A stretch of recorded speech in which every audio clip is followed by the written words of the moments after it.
And now, The Money Show with Stephen Grootes on 702.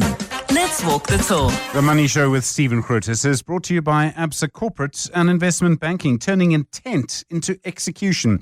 That's how ABSA are invested in Africa's energy future. 9 minutes after 6. Good evening. Welcome to the program. I'm Stephen Grootes. Obviously, a big surprise from the Reserve Bank. We don't often get surprised by the Reserve Bank, but it happened today. Most of us, including me, were expecting a hike. We've had a couple of people on the Money Show over the last few days, all expecting a hike. That was certainly the vast majority of economists. I suppose, in a way, welcome good news briefly for the short term that it was not a hike, but then Brent crude going through $100 a barrel, and it suddenly makes you wonder, does this mean that we're actually going to have a bigger hike at some point in the future? And, you know, this is not an original thought. So many people have said it. I do not see how the conflict around Iran and the US comes to an end anytime soon and the Strait of Hormuz gets opened. I think the situation in the Red Sea just makes it worse. More reporting today of ships turning back there. And so I just don't see how this ends well. All of that going to have a big impact on us. We'll hear from Gina Schoeman at Citi in a moment about that. Lots of conversations around reform in South Africa. There's a big business leadership SA reform tracker. Busisiwe Mavuso, the CEO at Business Leadership SA, saying, in fact, some of the reforms seem to be going backwards. We'll talk to her about that in a moment. Big issues around electricity. You know, she has strong views on electricity. Eskom has strong views on electricity too. I don't need to remind you, but that seems to be one of the issues. The Minister of Communications, Solly Malatsi, he'll be on your radio tonight. I must say, I didn't know this. If you are a TikToker, by which I mean you're not just someone who consumes it, that doesn't make you a TikToker. You are someone who's producing content on TikTok and you have a certain number of followers, a bit like YouTube, I suppose, and some of the others, is that you will, if you're in some countries, get paid for your content. If you're attracting people to the platform, that makes sense. But if you're in South Africa, there's actually no way for you to get paid. You have to be in very specific places. And Solly Malatsi, just suggesting that actually that's not right. He's been trying to speak to TikTok about it. I think he's trying to get other African countries to work with him. But I mean, surely it shouldn't matter where you are in this environment. I mean, in the global environment, the TikTok's credit card facility broken or something? I mean, it's a very strange sort of thing. But we'll find out more about that. We'll speak to the minister. And then Peregrine, the fund, Jacques Conradi, their CEO, putting out their sort of 6-monthly letter. Lots of comments from him about oil prices and AI. Still very bullish on AI. We'll ask him why in about 45 minutes from now. The other big AI story today, of course, is the model that got out of its sandbox, which doesn't sound nearly as scary as it is. I'm sure you've heard the story already, but basically when you're testing a new AI program, they put it in a place where it can't get onto the internet. This one was put in such a place, it did get onto the internet, it then hacked a cybersecurity firm to try and get some information that it wanted. And it took a while for the people who run it to realize what had actually happened. I mean, incredibly scary in many ways. I don't know, would you know if the emails you were getting, if something was going on that was AI and not a real human? I mean, would you know? I don't know if I would. Some people recently have sent me examples of AI writing, and to me it looked like human writing, if I can put it like that. 011 883 0702 021 446 0567. And please, your stories about AI on 072 702 1702. Have you been taken in? Have you thought maybe actually this is a human being and it isn't? If you look at reviews of accommodation or something, can you trust any of them nowadays? I'd like to know how you see that, please. 13 minutes after 6. 702. Stephen is on The Money Show. 6 to 8 p.m. Earlier in the week, 17 out of 20 economists told Bloomberg they expected the Reserve Bank to hike rates today. Yesterday, CPI figures came in showing inflation at 5% in June. And despite that, surprise, surprise, the Reserve Bank holding rates. Gina Schoeman is the Citi South Africa economist. Gina, good evening. Good to chat again. So, the bank says it expects inflation to stay above 4% until early next year, and yet they kept rates on hold. How do you understand the strategy? Yes, big surprise. And I think that surprise reflected in the markets. If you saw the currency on the decision, it weakened. very quickly, and that comes after the currency strengthening off an upside surprise in CPI yesterday, because people just thought, well, that means the Fed's going to hike, and hikes are good to contain inflation. So this is the market saying, we're worried about inflation now, and you should have hiked. We think they should have hiked. We were looking for a 25 basis point hike. The Fed has explained it that, yes, there's upside inflation risk, but there's also downside growth risk. Nonetheless, we just see so much concern and upside pressures in underlying inflation expectations, not to mention, obviously, what's going on again in the Middle East. So sooner rather than later is best if you need to curb inflation. So let's see, but we think they'll hike again, hike a second time at least in September. I mean, is the thinking that they thought they'd hiked early enough and sharply enough to contain the worst of it? I mean, basically what happened during the pandemic? To be honest, look, they did compare it to 2021, and they made some reasonable comparisons there.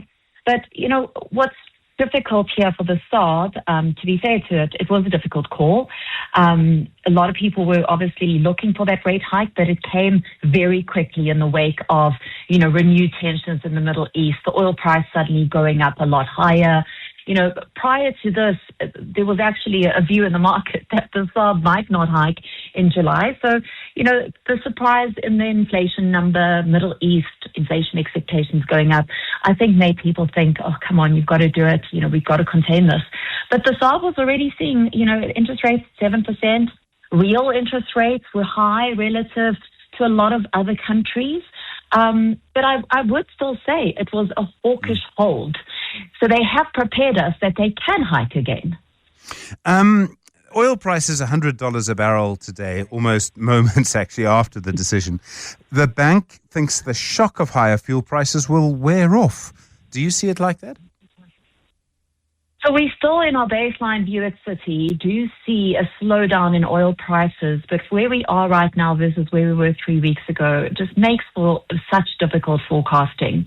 So we do also have an easing in the oil price, but those second round effects, even if it does ease off, Stephen, those second round effects, we've had such persistence in the oil price, fuel prices, that we're already seeing second round effects in different places in the CPI basket.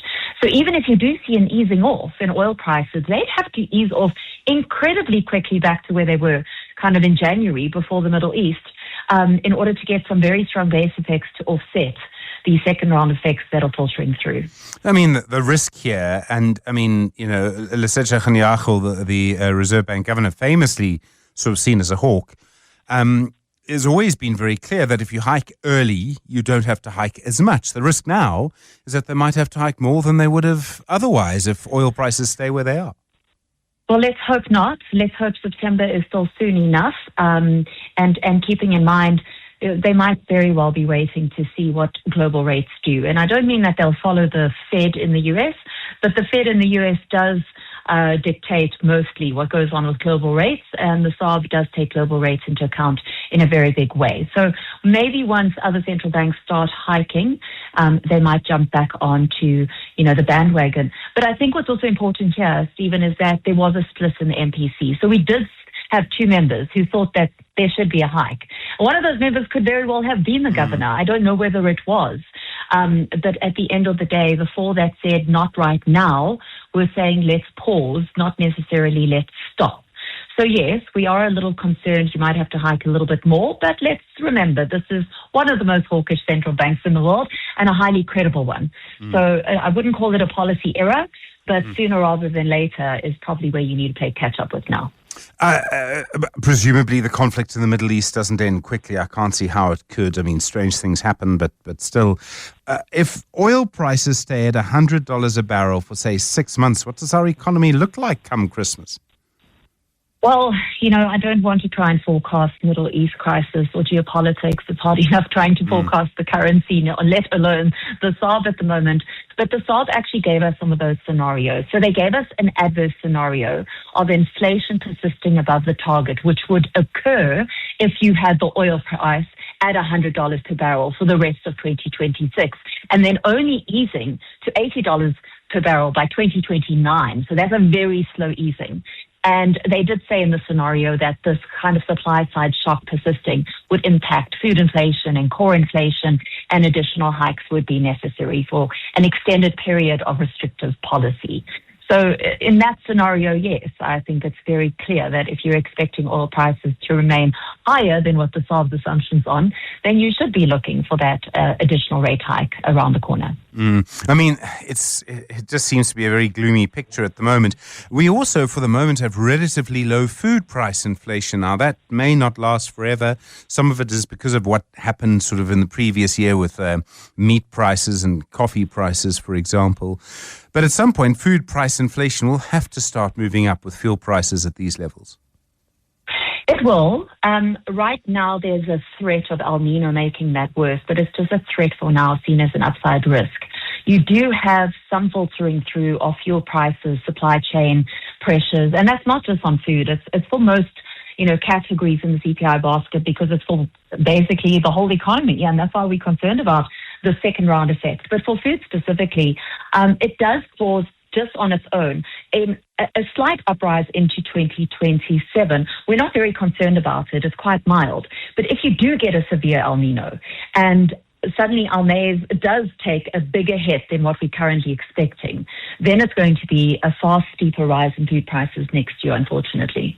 Gina Schoeman, thanks so much. The Citi South Africa economist. Yeah, very sobering. We don't, obviously, as always, if you're a reserve bank, you're central bank, you're trying in a way to predict the future. And for the moment, it really is very, very unclear. 20 minutes after 6. 702. Stephen is on X. At Stephen Grootes. Business Leadership SA saying today that for the first time since government's big reform project started, more reforms going backwards than forwards in a 3-month period. Issues particularly around electricity reform in the last 3 months. Busisiwe Mavuso is the CEO at Business Leadership South Africa. Busisiwe, good evening. A big factor here seems to be what's happening at Eskom. We don't have load shedding, but still very difficult for private traders to trade electricity. We know your view on this. Is this having a big impact on the overall reform project? It is, Stephen. That is why we're seeing the completion index of the reform having declined from 71.5% to 71.1%. And I think we are seeing more reforms that are actually regressing rather than progressing in this quarter. And I think that tells us that we cannot become complacent, but I think it is also very important on that same breath, Stephen, for me to acknowledge that there is a lot of progress that we have seen as a country. Our country is a totally different one from where we were 3 years ago, and precisely because our country is a different one from where we were 3 years ago is precisely the reason why we should actually keep at it. Where we are sitting as business, we are no longer asking whether reform is possible, because we know it is possible. We have demonstrated that it is possible. The concern now is we need to maintain the momentum. We need to ensure that implementation keeps pace with the commitments, Stephen, that have already been made. And I really think that, the significant progress that we have made over the past 3 years, as important as that is, it doesn't substitute for market reform. Eskom's and Transnet's operational improvements cannot become a substitute for market reform. The danger, in having no load shedding for more than a year, is that we would think that the improved reforms mean that the job is done. It is not. The challenge has actually shifted. 2 years ago, the debate was about designing reforms. Today, the challenge is implementing them fully and quickly enough. And of course, we're talking about the challenges around transmission reform, around curtailment, around, virtual wheeling, around national rail bill, around freight concessions, around municipal reforms, and these, are not just abstract policy discussions. They determine whether business is going to invest. They determine whether jobs are going to be created. They determine whether electricity is going to remain stable, whether goods are going to move through our ports efficiently, and ultimately whether the economy is going to grow. And I think every delayed reform, therefore, has a real economic cost. And I think that becomes important, Stephen. Your tracker also keeps score of the criminal justice system, and for the period it was relatively flat. But Busisiwe, I mean, I'm sure you're keeping an eye on the Madlange Commission, and it seems all of the reforms that the president announced, all of the people he appointed, think Fani Masemola as the National Police Commissioner, Andrea Johnson still on the stand, think Shamila Batohi, so many of them seem to have really just ended so badly or been suspended. If you don't have a working criminal justice system, you're not going to have a private sector. You're just not going to have a business sector. What do you think's gone wrong for the president here? I think it is the moral degeneration that we find ourselves in. I don't think that this is a decision that we can actually place on the president. I think we just find ourselves, Stephen, in that era of, impunity, era of corruption, where we have actually normalized and we have actually said, because of the lack of consequence management, whenever people have been found, no one has been found guilty. Whenever people have been implicated, they still continue in their positions. I mean, how many ministers that are currently sitting in cabinet have been implicated in the Madlange Commission, and what has happened to them? How many members of parliament, Stephen, have actually had? Look at the president reinstated. Was it Dina Pule, yeah. Right, exactly. So that sends a message that says, crime is acceptable. You can be accused of some of the most heinous of crimes, and you can play, go back and forth with the law and whatever the case is, and you can still hold a high political office. So I think what we are seeing at the Madlange Commission is really the fish having rotted from the top. It is really government, and high political actors who have been implicated in wrongdoing who still hold political office. So those of us who are therefore at the bottom, the message that therefore transmits to us is that crime pays, is that you can actually be accused of the most heinous of crimes and still hold high political office. You can actually be accused of these things and not have to face any consequences. So why would I not want to take that chance? And I really think that, what has been encouraging from a Madlange perspective is that these people are actually being arrested. We didn't see that in the Zondo Commission, Stephen, and I'm hoping that is actually going to stand us in good stead when the FATF review is coming in, next year in 2027, because I worry that the grey listing might actually be an imminent risk, for us, because now, you're seeing how weak the criminal justice system is, which therefore weakens the entire global economy, because it says the South African economy doesn't have the right interventions and systems in place to can, number one, detect these things, and to can, number two, deal with them once they've actually been detected. We are dealing with them. Let's hope that FATF doesn't grey list us again. Busisiwe Mavoso, thanks so much. Really appreciate it. CEO at Business Leadership South Africa, 26 minutes after 6. The Money Show. The Markets. Grant Nader, Portfolio Manager, Benguela Global Fund Managers. Grant, good evening. Were you also caught by surprise by the Reserve Bank today? Good evening, Stephen. I was definitely one of those who had it in the bag. There was going to be a hike.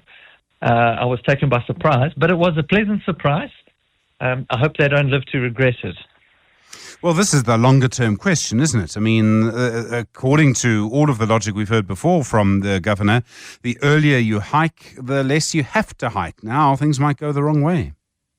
Yeah, and it really is quite unique because they've never talked about the dual mandate, essentially talking about, putting it on hold or keeping it on hold when balancing the risks to the economy versus the risks to inflation. That's a kind of a Fed mandate, a dual mandate to look at both. The SARB hasn't had that typically in the past. They've typically been more hawkish than most of us would have liked because of that ultra-conservatism. And so it's a really interesting choice of timing at a time when the risk is pretty higher than it's been in quite some time to inflation. So I was definitely surprised. I like the new approach. I do worry that inflation expectations are becoming a bit unanchored. And that we're going to see maybe a worse hike in a couple of months' time if this Middle East conflict persists and oil sits around $100 a barrel where it is now. So that's obviously the next question. I mean, 6 months of $100 a barrel, very likely actually when you consider what's happening in the Strait of Hormuz and in the Red Sea on the other side of Saudi Arabia, has a huge, it whacks us hard. It's whacked us hard. And we're tied to so many of these factors. You saw the Rand has weakened probably around 2%. Our 10-year bond has pushed out to 9%. We haven't seen it there in quite a time. So the oil price is up. All the things that drive inflation further and force the next hike are going against us right now. So as an energy importer, in what's becoming a more and more uncertain timeline. I think the Middle East market was trying to look through it and look past it, but with every day that passes, that sort of solution seems further and further away, and we may need to recalibrate our expectations for the rest of the year. I wonder if many of the people who pushed the rand weaker today were in the same camp as you. They were expecting a hike. They didn't get one. As a result, the rand much weaker. How much of that was because of a hold, and how much of that was because of an unexpected hold? I think some of it was an unexpected hold. I don't think any of the hold was expected, so that would have weakened the rand a little bit. However, the rand is naturally a pressure valve when it comes to geopolitical escalation, and the Middle East today particularly has seen a significant escalation in the Middle East with the attacks in the Red Sea as well as in the Straits, that area. So you've got the rand as an emerging market, one of the most liquid emerging market currencies, tends to be a full victim when macro traders want to hedge emerging market risk and get out and find safety in the dollar. So I would say it was some of that as well. Thanks very much indeed. Grant Nader is portfolio manager at Benguela Global Fund Managers.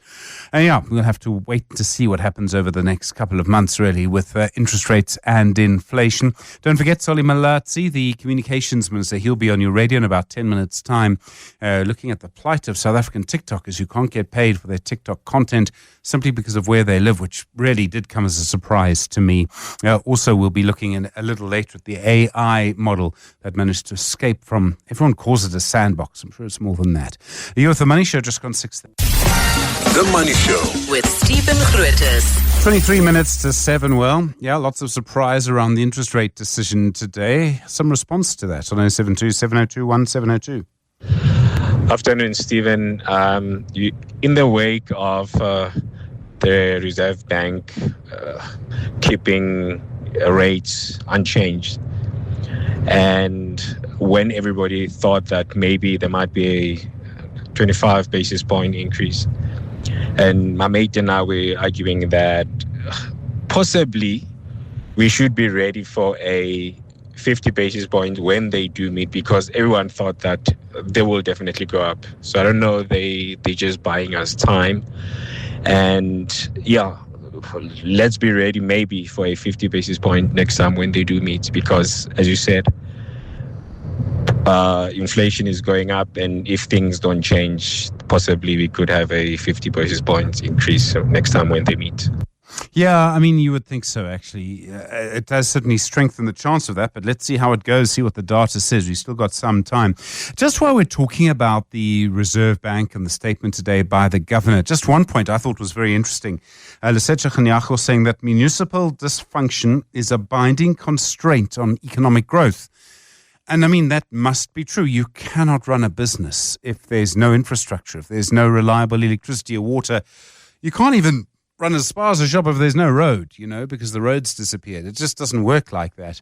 And I did think to myself that, I was sort of nodding along as he said it. I thought that was a really important point, and something that we don't think of enough. We think of, the services that affect you and I and your daily life and all the rest, but we don't necessarily think of what municipalities do to businesses because of the incredibly poor quality services. So I thought that was a very interesting comment. I'm quite glad that he made that point, actually, because we keep seeing so many things happening in councils at the moment and no action in, Joburg. 21 minutes to 7. The Money Show on 702. Monday to Friday, 6 to 8 p.m.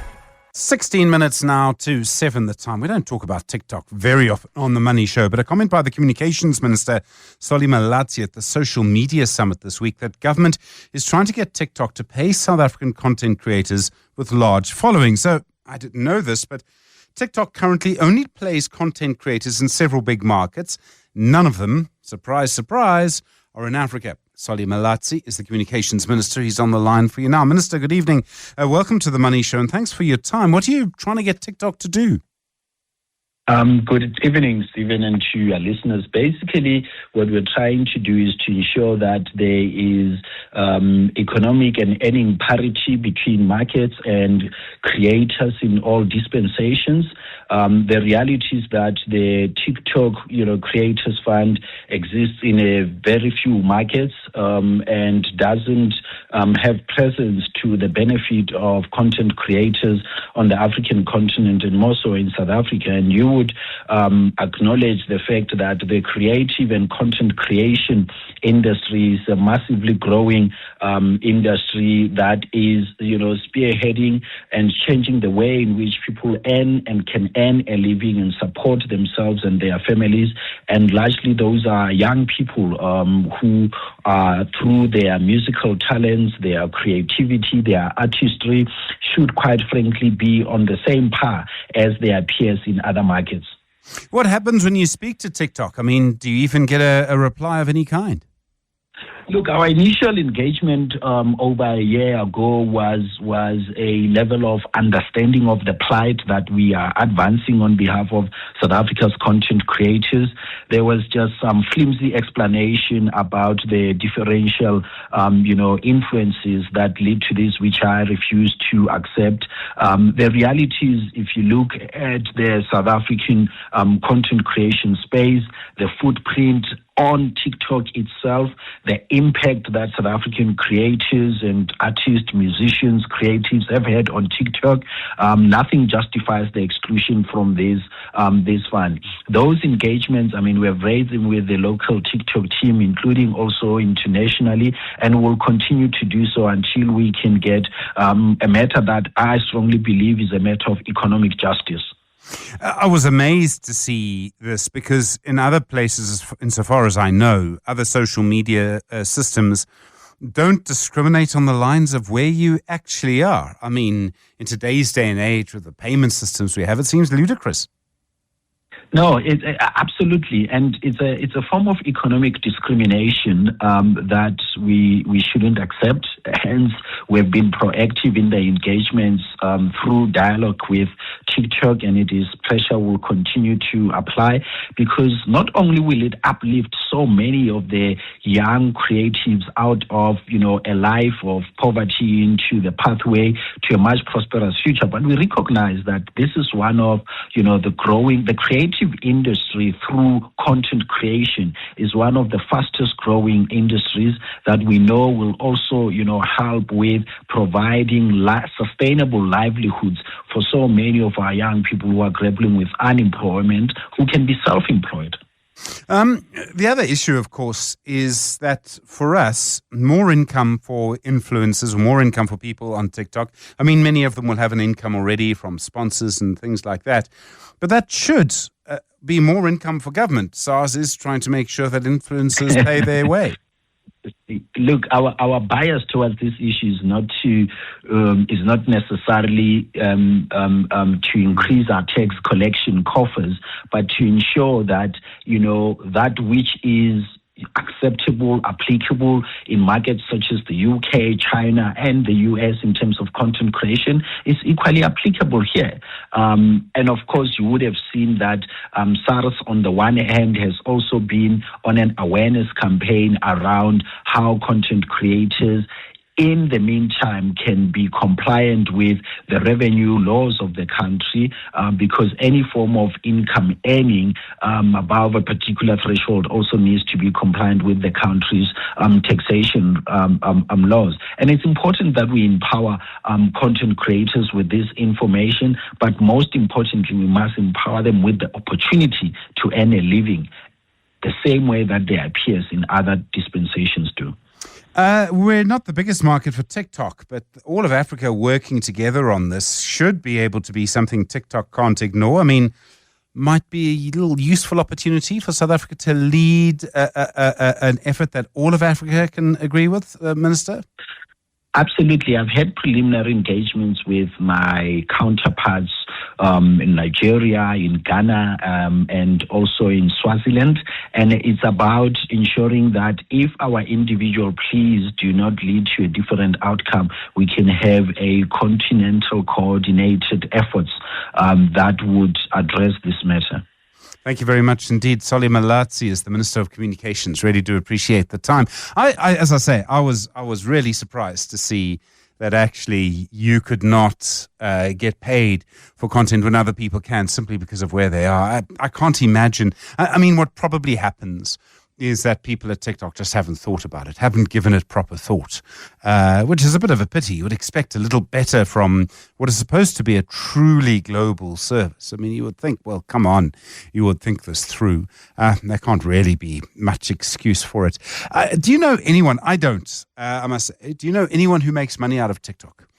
And I don't mean somehow is paid by their parents to watch it. I mean someone who actually makes money through influencing or whatever it is. You may be one of those people. I mean, how do the metrics work? 072-702-1702, please. 10 minutes to 7. The Money Show with Stephen Grootes is brought to you by Absa Corporate and Investment Banking, turning intent into execution. That's how Absa are invested in Africa's energy future. It's 8 minutes to 7. We'll speak to Jacques Conradi at Peregrine Capital in a moment. But first, just a response to the influencer TikTok conversation on 072-702-1702 tonight. Hi, Stephen. Funny thing, I was just checking my transactions on TikTok, and I have over 20K followers. I have 1.5 likes, interactions, and to date, I've only received 10 rands from TikTok directly. And I guess most people get their funds from doing promotions through companies and so forth. Thank you for that. Love to know what you actually do that begets such a big following. I mean, TikTok's short form videos. So, yeah, but okay. So there are clearly people who are very, very interested in all of this and people who are taking it very, very seriously. It's a whole new world. The Money Show With Stephen Grootes, live on 92.7 and 106 FM. Streaming on the Prime Media Plus app. and DSTV channel 856. The fund manager Peregrine Capital releasing their semi-annual investor letter today. The CEO Jacques Conradi saying they're staying invested in Meta and Tencent, baking in their punts on AI. They are worried, like all of us, about the longer-term impact of higher oil prices. Well, Jacques Conradi, the CEO at Peregrine Capital, joins us now. Jacques, good evening. Brent crude touching $100 a barrel today. It's actually about $20 higher than when you started to write the first draft of your letter. I mean, that must have had a big impact on some of your investments. Are you expecting to see the second half of the year kind of more like this? Hi, Stephen. Good evening. Yeah, since we started writing on the 1st of July, we had to rewrite the oil section about 3 times because first it looked like we had a peace deal with a memorandum of incorporation of understanding between the parties, and then it escalated, and now it's really just escalated fully again. It's just really unpredictable because it's two sides that are very far apart here in this discussions, potential discussions, and I think we really hope for South Africa they can find a solution here. But certainly it impacts markets and it impacts the outlook for South Africa. And it's hard to be too excited about the SA market until this oil situation's resolved. I mean, there's always specific opportunities to go after, but for the overall market to do well, it really would help us if they can get a settlement here. Your AI investments, I mean, so much has changed there in the last 6 months. I mean, there's some more concerns today in the US about the huge amounts of capital being spent on AI investments. Why are you still so confident? You seem very bullish on it. So I'm very, very bullish on the technology. I really do think it changes the world over the next 5 or 10 years. And I think because of that, because I think these models will continue to get better and so much more useful, there will just be more and more demand for it. Now, there's two sides to the coin here. There's the companies that's spending to put all these data centers up, and then there's the companies receiving these. So to your point, Google reported last night, I think the share's down 6-7% today, because they're massively ramping capex. Like 2024, for example, they were spending $50 billion. It then went $100 billion. This year they're going to spend $190 billion, and now analysts are expecting for next year $360 billion. That's almost the size of the entire South African GDP they are spending per annum on data centers. It's just unbelievable amounts. So obviously, if you can figure out which companies are getting that money, that's obviously a great area to potentially make money. And I just think it seems to us for the next 1, 2, 3 years, there's going to be way more demand than supply of these semiconductor chips. So if you look at that part of the value chain, I think there's fantastic opportunities to be found. A lot of talk today about this other model, the OpenAI model that was able to break out of the sort of digital prison it was in. It connected to the broader internet. It hacked into a security firm. At some point, there'll have to be a response from society to this. And I'm talking really about governments, except that we have this sort of, in a way, a kind of race for the best AI between China and the US, and those two governments don't trust each other. And then I worry that maybe we're playing with something we won't be able to control. And I don't mean to get too sort of hyperbolic about it, but actually, when you consider what this AI model was able to do, I don't think that is being alarmist. What do you think governments are going to do? I think that is the key question here.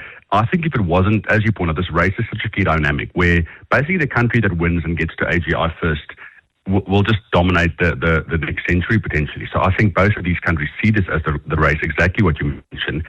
And I think if it wasn't for that, let's say it was only the US going after it and there wasn't another challenging power, it was much easier to have conversations to say, let's maybe slow this down. Let's do this over 10 years rather than 3 years and just learn more about these models along the way.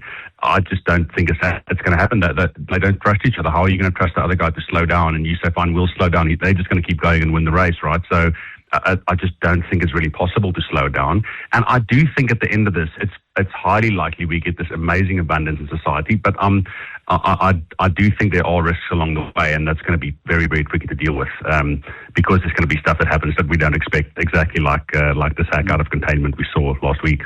Doesn't that affect investment decisions? I mean, you don't know what that control will be, and there's a real element of fear to AI, I think, at the moment. Yeah, absolutely. I think people are obviously worried about the impact of jobs and the like. I think the one comforting thing is if you look back at previous technological advances, always at the time people thought jobs would be lost. And that's because as a society, we cannot see the new jobs and new opportunities being created. You can only see what's being lost because we can't see into the future. It was that way in the Industrial Revolution when everyone farming had to be moved to other jobs, and that was fine. It was again like that with the internet and all other things.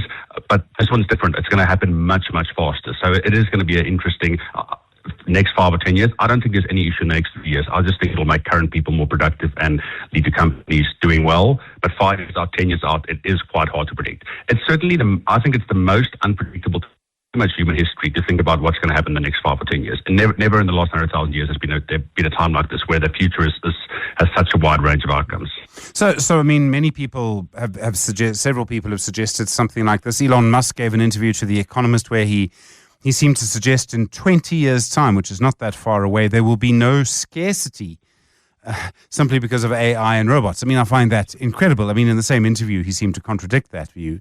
But just that range gives you a sense of how difficult it is to predict things. Absolutely. So I read a lot of sci-fi when I was young, and I still read a lot of science fiction. I've told everyone in the office, just get those science fiction books out because it sounds funny, but it's really possible that some of these futures are on the table. It's hard to predict how far it is away and the like, but I agree with Elon. If we manage this well, it could just be this incredible period for humanity where everyone lives longer, most material things are extremely cheap. We really could get there, which is why I think it is worth pursuing this, but while managing the safety and the risks along the way. But I really think it is a potential future. Thanks very much indeed. Jacques Conradi is the CEO at Peregrine Capital. Famously, one of the books that Elon Musk read happens to be called The Moon is a Harsh Mistress. I read it actually as a sort of teenager. I was at university. It's a Robert A. Heinlein. It's about a revolution on a Mars colony, and it's led by a computer which has sort of woken up. So it is, I mean, this would have been written in the 60s, I think. So very much about AI. Clearly, it's been something that's been on Elon Musk's mind for a very long time. I think he was at school, if I remember correctly, when he wrote it. So when he read it, rather. So certainly it would have been on his mind. But if you're looking at something like that, I mean, it's dated in many ways, but it's probably a good place to start. You're with The Money Show at 7 o'clock. And now, The Money Show with Stephen Grootes on 702. Let's walk the talk. The Money Show with Stephen Grootes is brought to you by Absa Corporate and Investment Banking, turning intent into execution. That's how Absa are invested in Africa's energy future. 8 minutes after 7, we'll talk this AI model that sort of escaped in a moment. Siphumelele Zondi standing by to update you on that and just explain how on earth this all happened. Small business focus this evening. We, of course, will be talking about how it is that you grow your social capital, and if you're an entrepreneur, how you do that, why that's so important for you. And we don't always realize how important social capital is. You know, you live in a community, you know people, they know people, you want to know how to get something done. Someone says, oh, I know this person who knows this person, then off you go. So we'll talk more about that tonight. And then in investment school this evening, Feroz Basa and Viv Govender, looking at how financial markets have changed over the last 20 years. I mean, just think of hedge funds or algorithmic trading and the real big difference that's made. I think it's going to be a really interesting conversation, actually, and gives us a way to sort of point towards the future as well as to what we're going to be seeing happening on markets. I mean, for one thing, the big change must be the flood. I mean, the absolute flood of information. You're trying to make investment decisions. So many different things are coming at you in a kind of tsunami of information on a continual basis. Must be really quite difficult to know how to actually make decisions. Good to hear from you on 011 883 0702 and 021 446 0567 and voice notes, of course, on 072 702 1702. The Money Show, Tech Thursday. The most astonishing thing happening overnight with an open AI model is called GPT 5.6 Soul. There was that model, and then there's another one which is yet to be released. Together, it seems they work together. They broke free from an area in which AI models are tested, and then they basically managed to get into the internet, and then they hacked a company called Hugging Face. Hugging Face is a sort of security system. The AI models knew that Hugging Face would have something that they were looking for. They'd been given up a specific task in their kind of virtual prison, if you like, and so they went to go and get that, and it took everyone quite a while to realize what had happened. And then, of course, once this happens, I mean, how do you deal with it from there? Siphumelele Zondi is our tech expert. Siphumelele, good evening. I don't eat cornflakes very often, but if I did this morning, I would probably have choked on them because this is one of the scariest things I can imagine. Yeah, hello, Stephen. And yes, it actually happened about a week ago, but they only released information now about it happening. And as you rightfully say, so this is actually an open AI model or models that are being created by OpenAI. They're still busy with them. They're testing them. So they shouldn't be public, and they shouldn't be doing things publicly, especially not as publicly as they are doing things, because they should be in a lab, sort of like a sandbox. That's what they call them when they're still testing them. So what happened here is actually quite astonishing, that they could get out of this lab that is called a sandbox, and that they could break into the internet, because they should not be in the internet at all. And they broke into the internet, and they knew specifically where to go, or they perhaps went all over the internet looking for where to go in order for them to complete the tasks that they were given. And they then were like, boom, Hugging Face, you have what we need, right?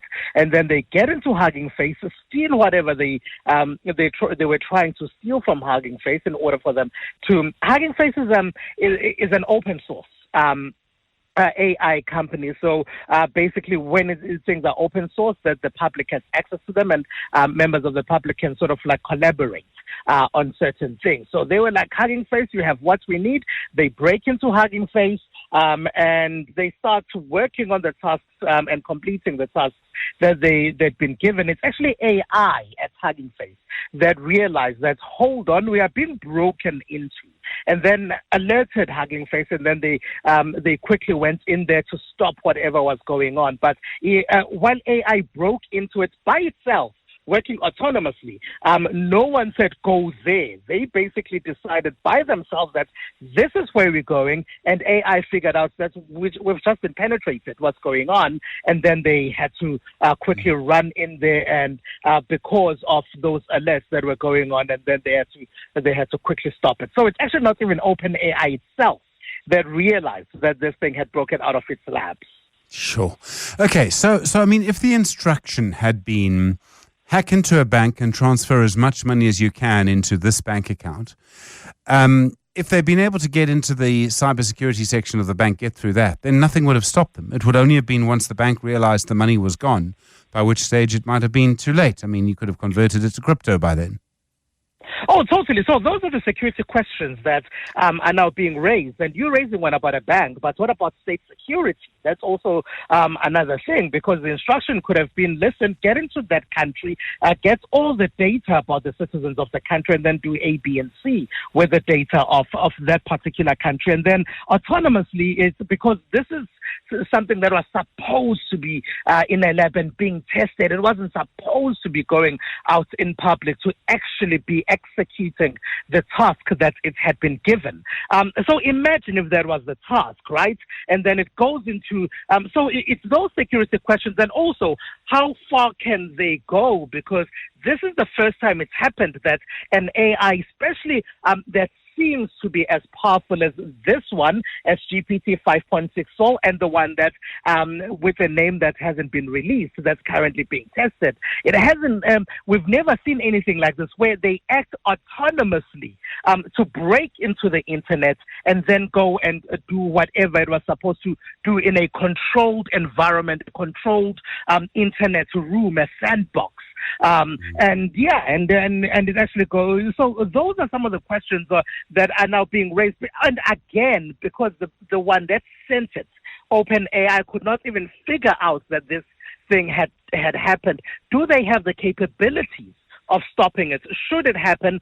Should it break out of their lab? Or maybe they did, and they're just not saying that. We realized that it broke out of the lab, and we just did not have the capabilities of stopping it and bringing it back. So there's so many things that this raises. I mean, the difference between a human agent and an AI is that a human might know something is wrong or have a point at which they would stop, Maybe they would steal from a bank, but they wouldn't do something with information that would lead to someone dying, for example. AI won't have that necessarily. But the other thing is that it really points to the need for regulation. And because so much of this is happening in the US and quite a lot's happening in China, but in the US in particular, it's Wild West there, man. Siphumelele. I mean, there seems to be no regulation at all. And there's really nothing that I can think of to stop someone having developed a model like this, and even a company like AI, which claims to be ethical, having by mistake just, put it through someone's phone or something, and it gets onto the internet, and that's that. And the interesting part is that OpenAI is pretty much almost removing themselves from it. And they're saying, well, it acted autonomously. It didn't. It had been given specific instructions. These things are coded. So what sort of ethics? Because AI by itself does not have ethics, right? It does not have human ethics like you and I would have human ethics. By itself, it doesn't. But AI companies have those ethics, and the instructions that are coming from AI companies are the ones that matter. And also because they are the ones that are creating these machines that are doing these things. It can't be the case of, well, it acted autonomously. No, it acted autonomously on instruction that it had been given, and it acts autonomously, yes, on code, whatever code that it had been given. So who then takes responsibility when those things happen? And yes, it may have, because it was not the instruction that it breaks into the internet. The instruction was that it stays within the sandbox, but then who then takes responsibility? It's the creator who must take the responsibility. I even think of, for example, pets. If your pet decides that it's going to go into the neighbor's house and wreak havoc, you, the owner, are the one who's held responsible for whatever it went out and did out in the world, because you're supposed to have control of this. But the conversation is almost as if it's saying, well, no, it acted autonomously on this thing. That's not the instruction it was given, and therefore the company is removed from whatever it then went and did when it was out in the on the internet. I'm certain that this is going to happen again. Are you?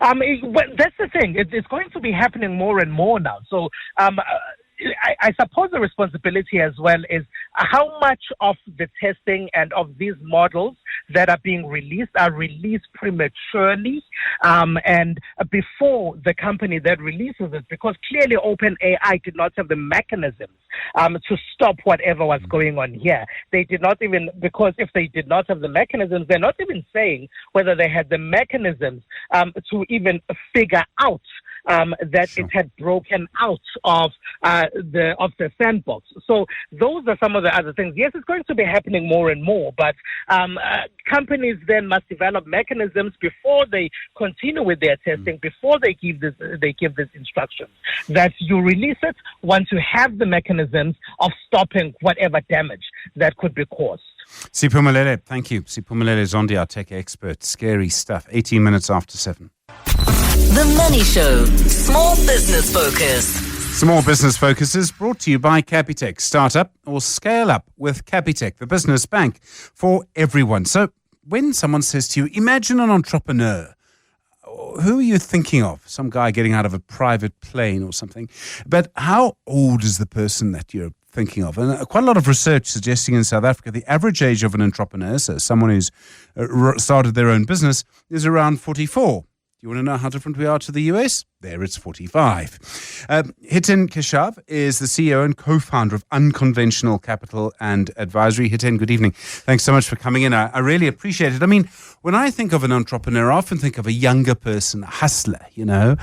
But clearly the sweet spot is actually mid-40s. What is it about that stage of life that makes it the sweet spot? Yeah, you're right, Stephen. Firstly, thanks for having me on the show. I think the fallacy of entrepreneurship, people fall into this notion that it's a quick money-making scheme, and so you can be young and rich, not realizing that there's a lot of work and effort that has to go and comes with running a business, and one of that is actually social capital and relationships that you build with people. And when you get out of like varsity and you're not exposed to a wide community and environment of people itself, and you want to start a business and you're wanting to take it to higher heights, that social capital is one of the easiest entry points for you to grow your business. And so those people that are in their mid-40s, they've got 20 plus years of experience having built relationships, either having had worked in another existing business, having learned the ins and outs of what to do and what not to do from growing a business itself, but also building the relationships with either existing customers in a business that they would have worked in, suppliers, etc., taking that knowledge and then starting it out on their own and leveraging off that capital.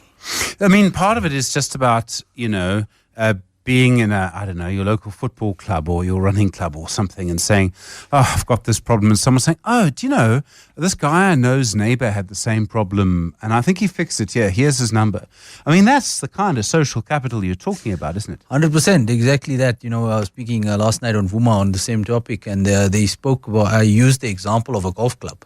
And, being part of a membership club itself, whether it's a running club, paddle club, this is just a street WhatsApp group so often. Exactly. It's small things like that can make a significant difference, where you're sharing experiences and pain points and asking how have you resolved it and how does someone find a potential solution to that. And that social capital comes at no cost, versus so many people wanting to start a business and then thinking money is the driving force for it and wanting to throw money at marketing, yet no one actually knows anything about who you are and what you do.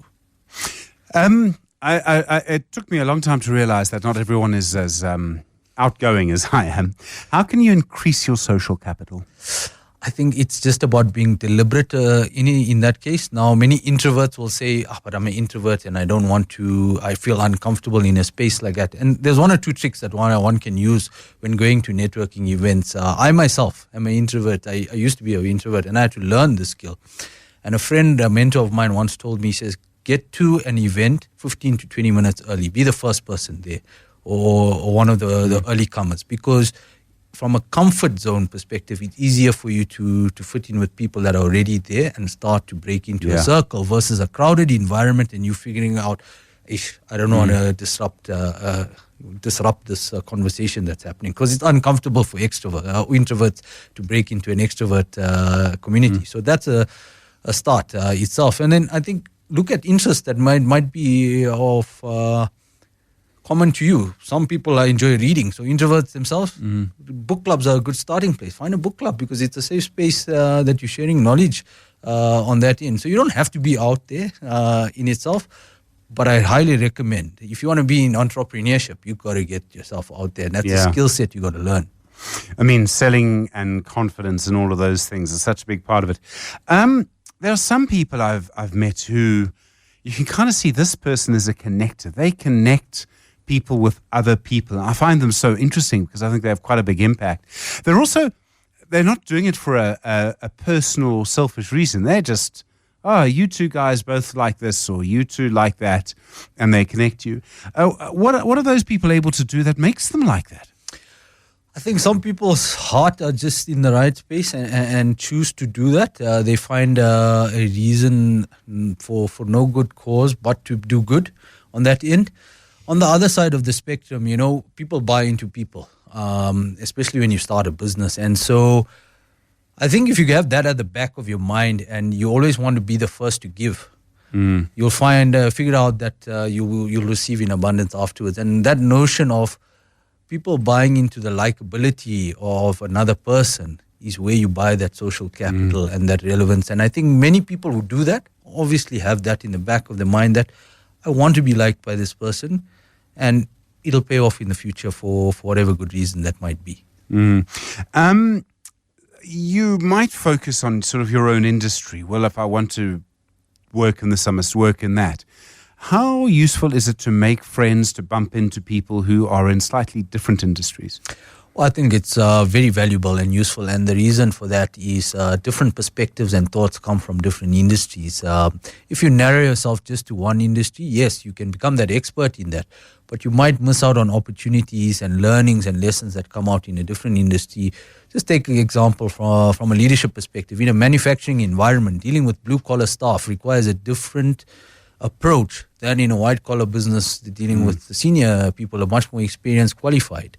However, the narratives and the issues that go in a blue-collar environment from a leadership perspective can help you build techniques that can help you deal with white-collar stuff in a different manner. And so that's just like a trade-off that I always say to people. Don't close yourself to new opportunities, because if you go in with a growth mindset, you will always find something to take away and apply. It's so interesting, such an interesting idea.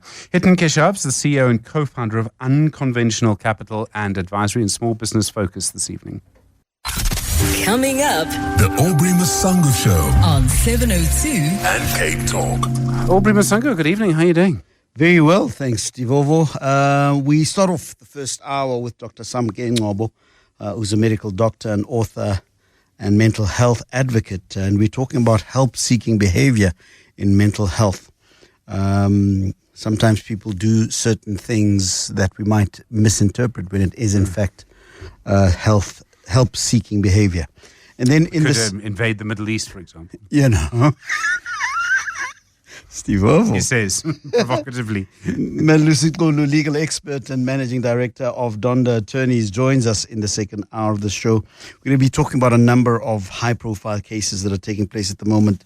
The Julius Mkhwanazi cases, 3 of them that he's now appeared in court for. But I'm very interested in the reason why Mulaudzi Maumela has not been arrested yet. Yeah. Actually, 326 million rands worth of his assets have been seized on the basis that they are proceeds of criminality. Well, who's the criminal in that criminality? 7 million rand Lamborghinis. Absolutely. So we're going to be finding out about what the rationale of the law is as far as that is concerned. And then Professor Musa Xulu, a cultural expert, is talking to us about what is going on in, I suppose, in the matrimonial space of the king of the Amazulu and the recent outbursts that we saw of a leaked video and what all of that means for the Zulu nation.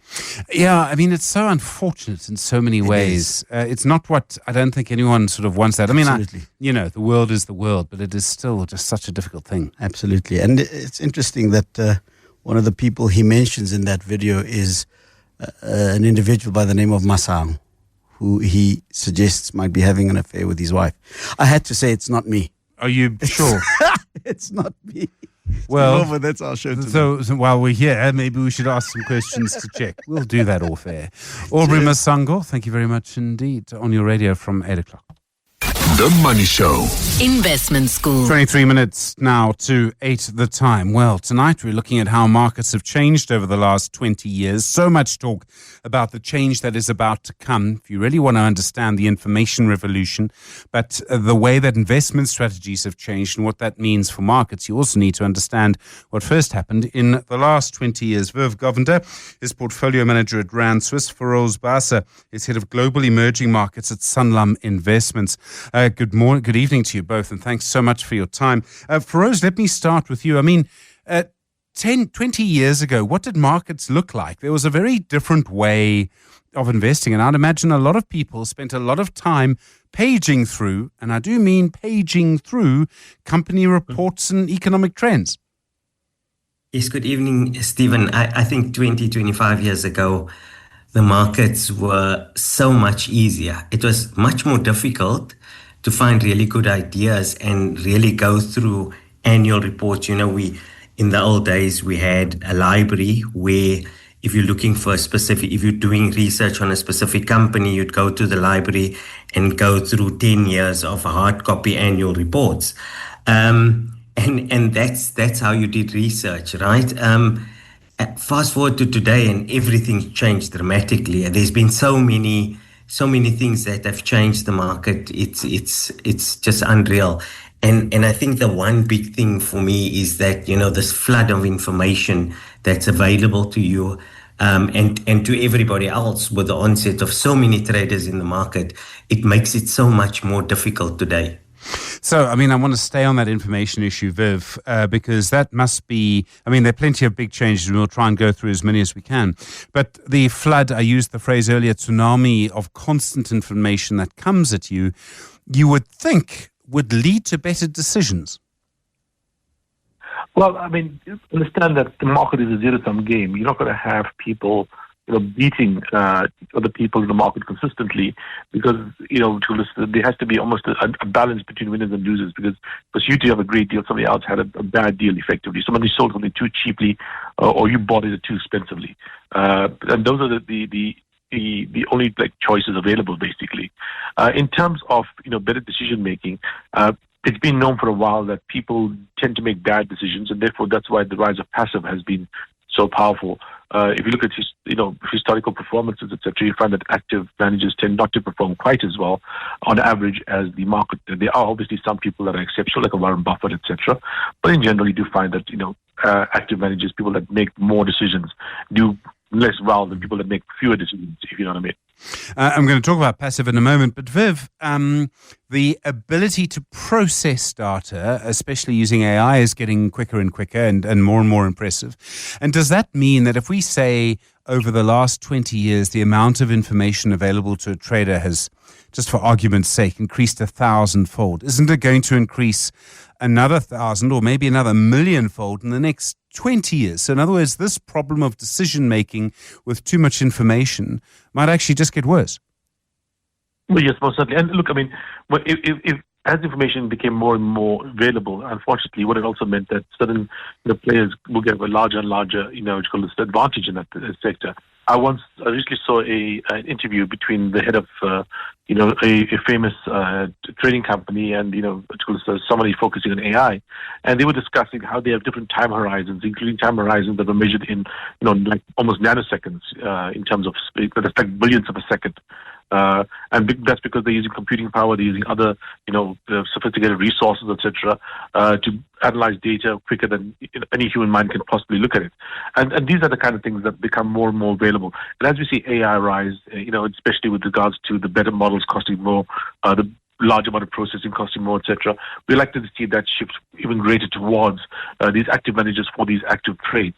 That being said, even they don't have a consistent record always against, just being passive and buying the market overall, which tends to be, one of the easiest surefire ways to actually, invest in the marketplace.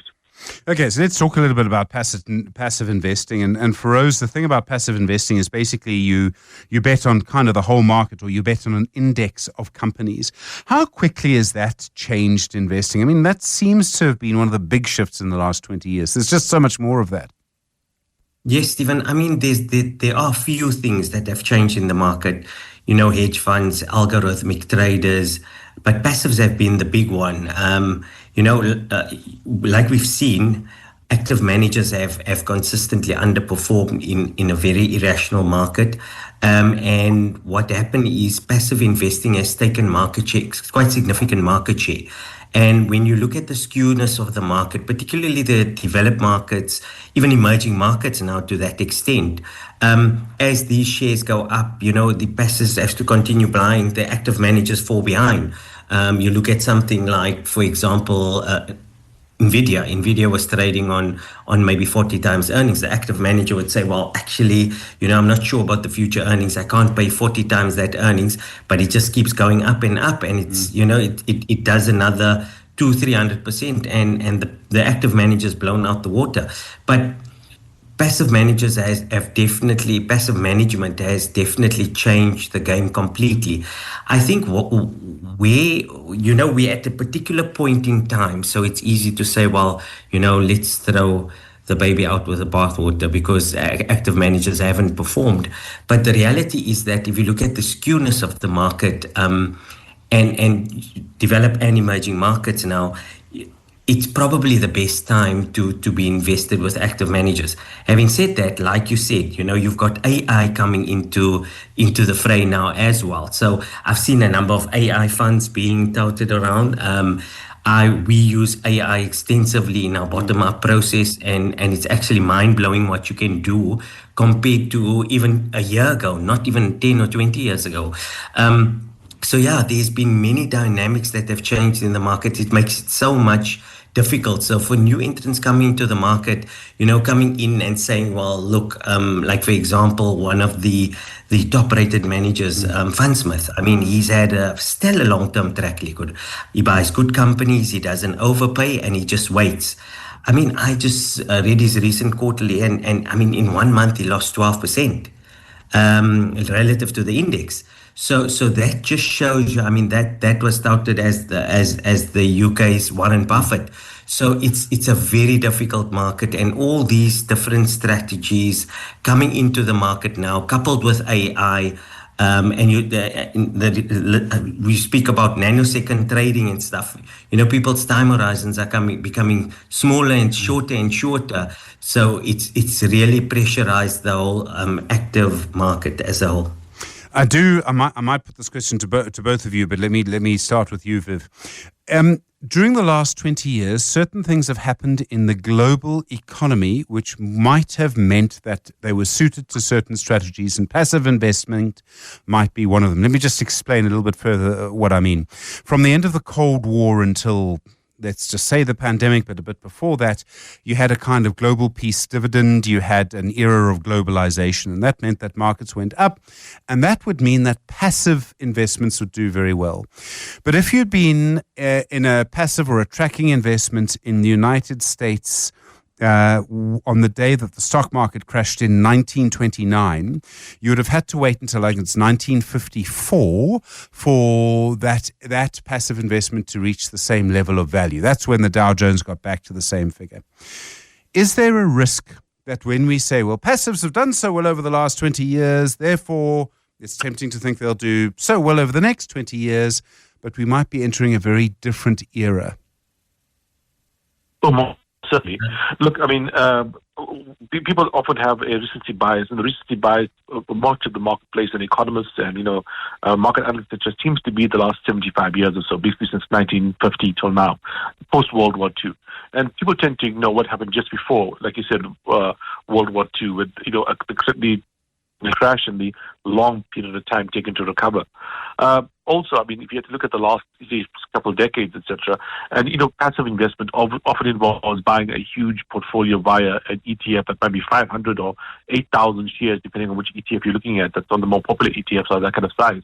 And if you compare that to just basically buy the top 5 largest companies in an index, often you have found, over the last little while, that buying the 5 largest companies outperforms the overall index. That's because we are living in a point where it's when they take all kind of economy. For instance, one company became the leader of phones, which is Apple, and everyone else is, and also that one company became the leader of operating systems, which is Microsoft, and everyone is basically, and also that one company became the leader of retail, online retail, which is Amazon.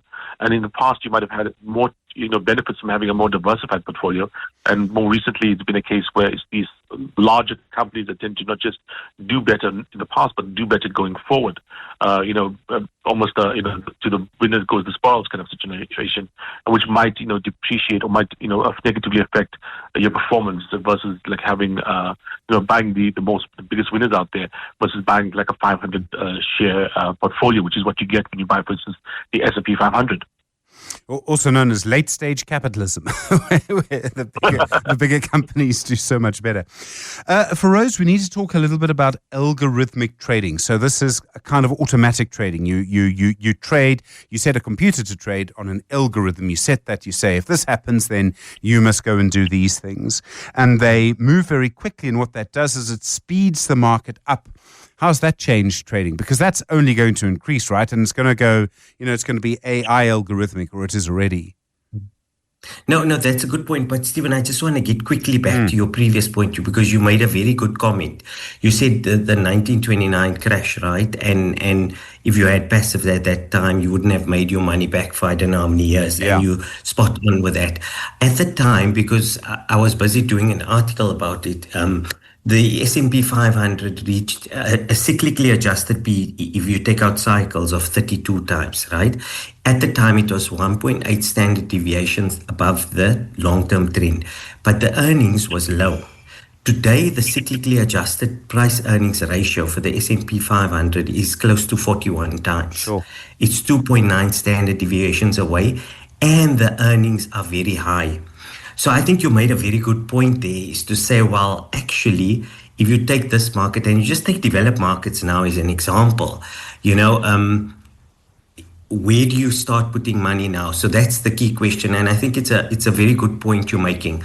Just on the point of algorithmic trading, if you go back 20 years and you say, well, Company X came out with earnings was down 5%, 5% underperformed relative to market expectations. She's going to be down 2-3%, it will hover around there. Company will do a results presentation. Future's not too bad, the company will recover. What algorithmic trading has done is that as soon as a company comes out with results and there's even a slightest of miss, I've seen companies underperform earnings expectations by 2% and the share is down 10% of the day. And you sit back and you think, well, no active manager in his right mind would be selling at this point in time. So what happens is the algorithmic trading picks this up. It's an underperformance relative to market expectations, and they start selling.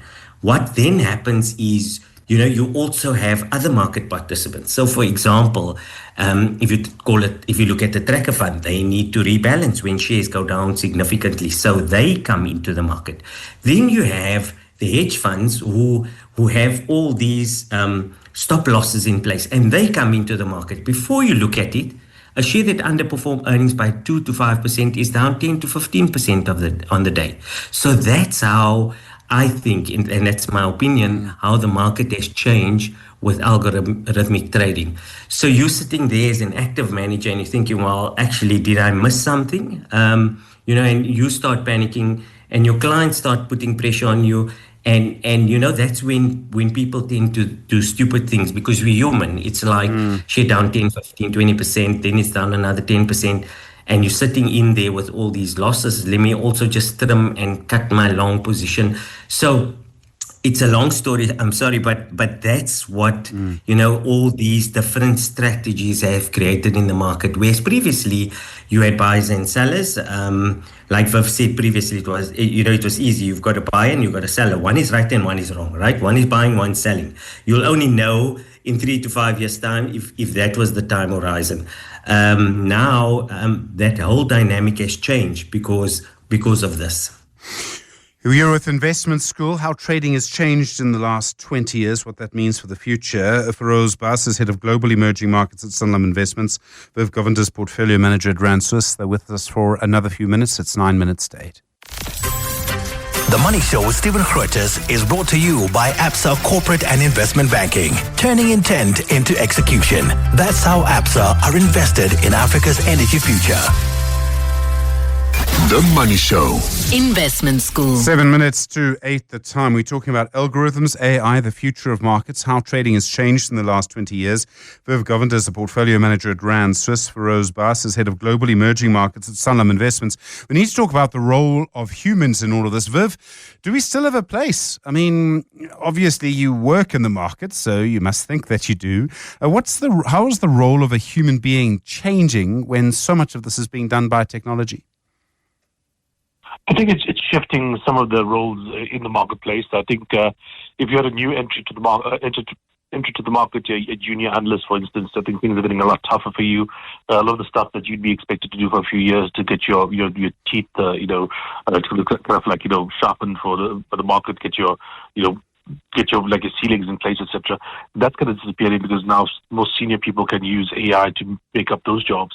But there's still a certain level of overarching benefit that's available by having a human involved in the process. In chess, there was a period of time after the invention of the chess programs where the best program was better than the best human, but a human combined with a program tended to beat even the best programs. And this was called like centaurs, which was like a half man, half horse, half human, half machine. And right now we are in that period where the best analysts out there, the best fund managers actually are benefiting from the AI. It's possible in the future, maybe 5, 10, who knows how many years in the future, we get to the current situation with chess, in which case no human input is the best, because the best computer is better than any computer with a human input, because the human input is just making it worse. But unfortunately for me and other people that do my job right now, we are in that period where a human combined with a system does better than either a human or a system. Feroz, are there some things that AI can't do that a human can do that will always make them, or certainly for the moment, make humans important in the investing process? I'm hoping so, Stephen. If you listen to Elon Musk, he's saying now everybody will be living on the beach and having all the spare time because AI will do everything. So if I just give you a live example, right? So what AI has done for humans is that it's brought down the time frame. So take a typical analyst. A typical analyst would have to build a model, go through all the forecasts, put that into a model, then come up with a presentation, go through the industry analysis and all of these things. And typically it would take, on average, for a very experienced analyst, at least a month to 6 weeks to come up with that work.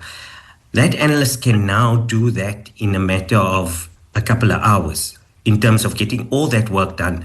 What it does is it gives the analyst time to focus on the important things, to actually analyze the company, analyze the data that's being provided, analyze the industry.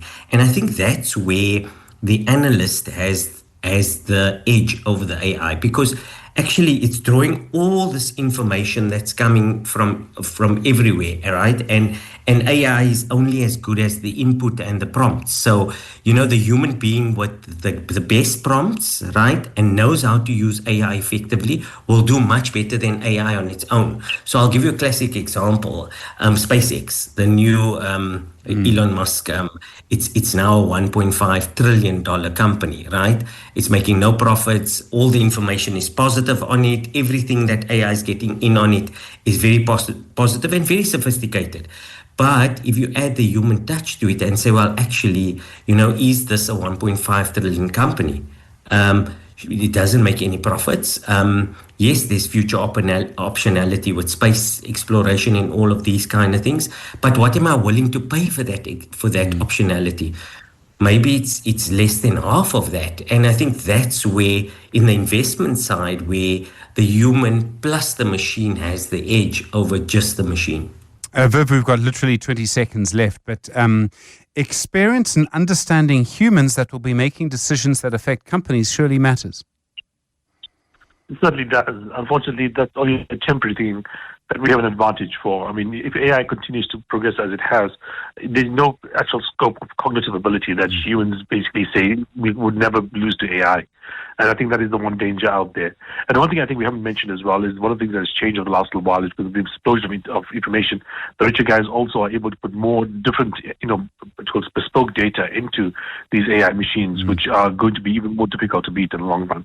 Viv Govender, thanks so much. Really appreciate it. Portfolio Manager at Rand Swiss. For Rose Basa is Head of Global Emerging Markets at Sanlam Investments.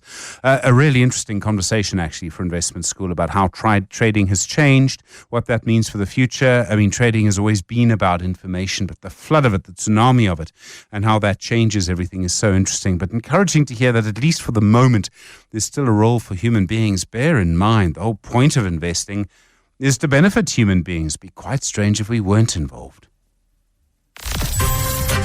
The Money Show with Stephen Grootes is brought to you by Absa Corporate and Investment Banking, turning intent into execution.